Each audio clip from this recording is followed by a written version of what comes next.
Play Market'te мені қоршап тұрып көрсетіп қойдым стрелкамен. Осы жерден сіз ашасыз да приложение скачать етуіңіз керек. Егер де ол приложение скачать етпесеңіз, сіз өзіңіздің информационный листогыңызды көре алмайсыз. Мені қызылмен белгілеп қойған VPS Office. Осы қызылмен беріліп тұр стрелкамен көрсетіп қойған приложениені міндетті түрде скачать етесіз. Сол кезде сіздің информационный листогыңыз ашылатын болады телефоннан. Түсіндіңіз ғой? Егер де компьютерден көретін болса, керек емес. Өзіңіздің кабинетіңізге кіресіз, соны сол жақта, жоғары жақта 3 сызық тұрады, соны басасыз. Сол жерде личный кабинет дегеннің үстінен басасыз. Осының ішінен төменгі жақта избранный деген тұрады. Сол избранный дегенді басасыз да, жоғары қарай саусағыңызбен көтересіз.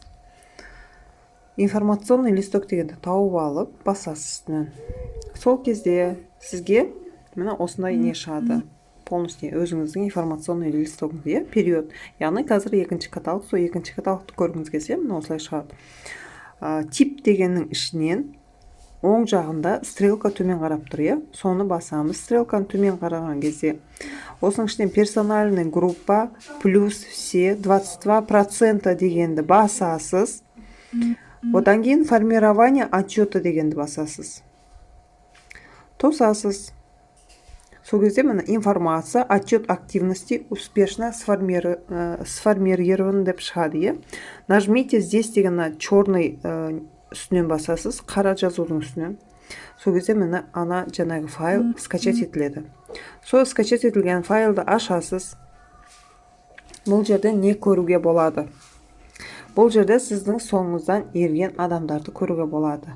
Міне қарап тұрсыз, Зухра 0 деп тұрған ур дегенді столбецті қараңыз, бренд, партнер бренда деп тұр, ол жерде яғни сіздің регистрационный номеріңіз, яғни одан кейін сіздің астыңызда кім Самира тұрма, соның регистрационный номер.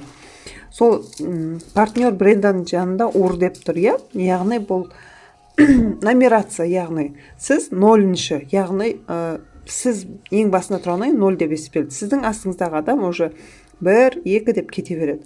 Спонсор, яғни сізді тіркеген адам, қай адамның астынан пригласил кто, например, соның барлығы мына жерде көрсетіліп тұр.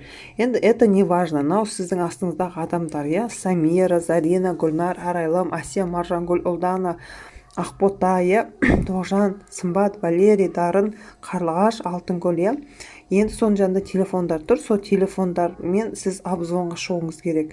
Кім заказ салды, кім заказ салған жоқ деген сияқты, соны мына жерлерге қарасаңыз, міне